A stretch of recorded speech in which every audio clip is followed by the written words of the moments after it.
세 개의 교육청 사실상 공통인데 일단 경북교육청의 교육감님께 대표로 질의는 드리고요. 함께 다른 교육감님들도 좀 귀 기울여 들어주셨으면 좋겠어요.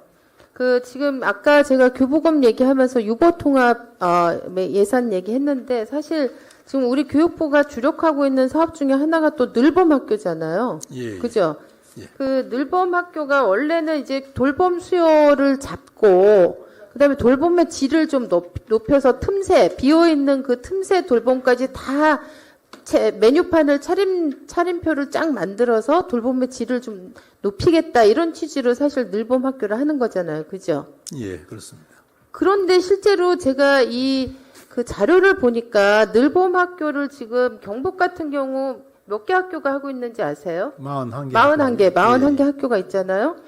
근데 작년에 비교해서 돌봄에 이렇게 신청했는데 탈락한 학생이 그럼 줄어야 되잖아요. 늘봄 학교를 더 많이 했고 예산도 더 투입했고 정책 지원도 하는데 훨씬 더 탈락 학생들 숫자는 늘어났더라고요. 9월 현재는 대기 학생 없이 전원 다 100% 수용하고 있습니다. 아, 그렇습니까? 예. 제가 알기로는 지금 받은 자료를 물론 3월 기준이네요. 3월 예. 기준으로 49명이나 탈락했다. 그래서 그러면 이게 나름대로 좀 효과를 봤다고 볼 수 있겠네요. 그렇습니다. 네, 예. 네, 알겠습니다. 그 다음에 이제 두 번째는 이 늘봄 학교 같은 경우에 대표 프로그램이 초일 에듀케어잖아요. 예, 예.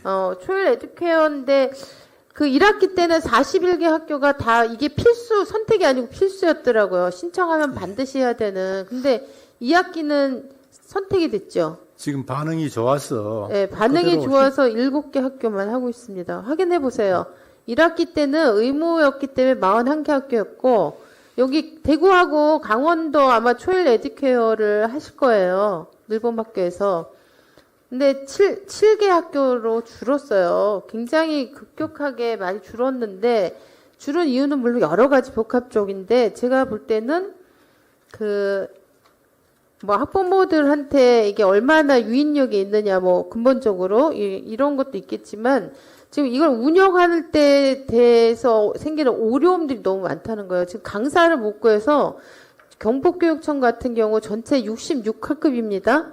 66학급 운영되는데 초일 에듀케어, 여기에 그냥 정규 교사가 몇 명 투입되는지 아세요? 45명이 투입돼요. 예.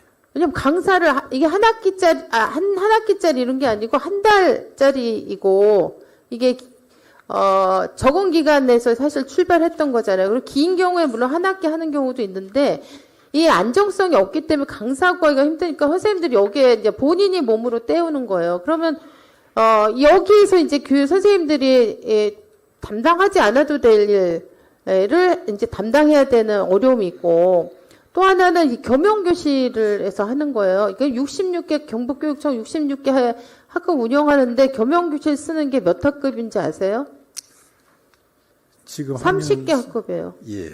그럼 반 정도가 겸용교실 쓰는 거예요. 그러면 초등학교 같은 경우 교실이요. 그냥 단순히 아이들 수업하는 곳만이 아니에요. 수업이 끝나고 나면 선생님들한테는 그게 수업 준비를 하는 공간이고 자기 업무 공간이기도 하잖아요. 그러면 수업이 끝나고 나서 초일 에듀케어를 하기 위해서 본인이 직접 강사를 떼야 돼. 그리고 강사 수업 준비해야 돼. 그리고 내교실을 내줘야 되는 선생님 같은 경우 자료실이나 자기가 작업할 거 들고 여기저기 학교 막 떠돌아다녀야 돼. 이런 이제 문제가 발생하는 거죠.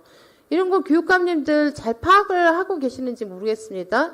이 두 번째 저는 학교 교육에 되게 본의 아니게 영향력, 타격을 준다고 생각합니다. 세 번째 또 무슨 문제가 있냐면요. 이게 8시까지 하잖아요. 늘봄이. 한 명이 있어도 8시까지 하는 거 아니에요. 애가 한 명이 있어도. 그러니까 이제 그때까지 안전관리 문제가 생기는 거예요. 근데 대부분의 학교에서 어떻게 하냐. 안전관리 전담요원을 누가 두는 게 이런 게 시스템이 안 돼 있으니까 선생님들이 돌아가면서 특히 교장 선생님들은 선생님들한테 그거를 맡기시는 게 제일 편하신 것 같더라고요. 전담사나 이런 경우가 아니고 경북 같은 경우 보면요. 교장단에서 교사가 이걸 맡도록 하는 식으로 의견이 모아진 것 같더라고요. 그래서 늘봄 부장 선생님이 3일 나머지 담당 선생님이 이 하루씩 윤번으로 하고 막 이렇게 이제 하다 보니까 이게 이제 학교 구성원 사이의 갈등을 이제 야기시키는 원인이 이번에 되는 거죠. 늘봄하면서 예. 그 학교마다 추가 인력을 한 명씩 배치했습니다. 그게 그래서 8시까지 그분이 그러면 전체 근무를 하시는 예, 거예요? 그분들 그것만 전담으로 하는 인력이 추가로 배치가 됐습니다. 그리고 자원봉사자도 활용하고 있습니다. 아, 그래요? 제가 예. 다 받은 자료는 그렇게 안 돼 있는데요. 그 경북 거를 받았는데 그렇게 안 돼 있는데 한번 확인을 좀 해보셨으면 좋겠습니다.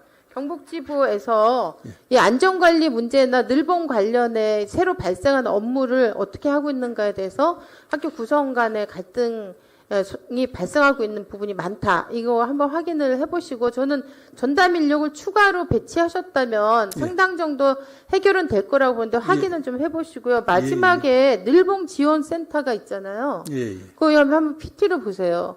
근데 학교에서 이렇게 66개 학급을 운영하려면 이제 여러 가지 문제가 생기.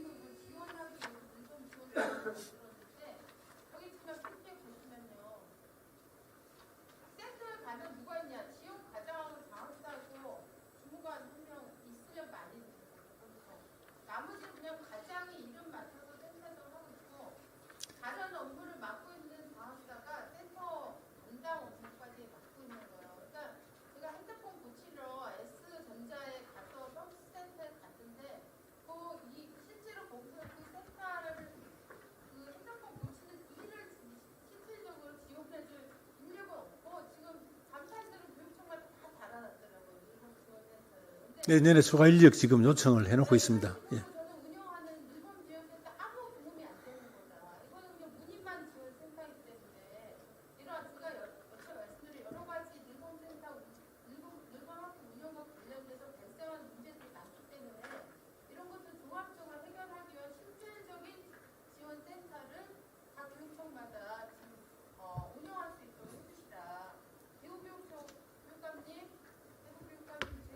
네, 네, 이제 알고 있습니다. 저희는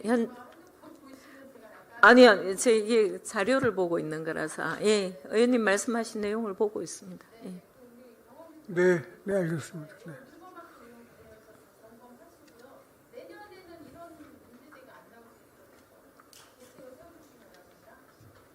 네, 아까 그 질의 관련해서요, 경북교육감님께 늘봄 있잖아요. 예, 예. 그 2학기 대기 학생이 없다는 거는 사실상 신청을 안 하기 때문에 다른 이미 길을 선택했기 때문이다. 이런 거 제가 말씀드린 거 감안하셔서 확인하시고 예. 또 하나는 추가로 이게 이 인력이 한 명 배치된다고 했는데 제가 알아보니까 이게 늘봄 그 돌봄을 위한 이걸 관리하거나 뭐 안전 책임을 지는 이런 인력이 아니고 기간제 교사 선생님들 업무를 좀 덜어주기 위한 그런 인력이더라고요. 그래서 아까 제가 말씀드린 학교 구성원 간의 이 늘봄을 그 운영을 둘러싸고 빚어지는 여러 가지 문제들 있잖아요. 구성원 사이. 이런 문제를 근본적으로 해결할 수 없는 그런 인력이에요. 그래서 그 부분 또 별도로 좀 확인을 해보셨으면 좋겠다. 답변하셨으니까 제가 그 얘기 드리고요.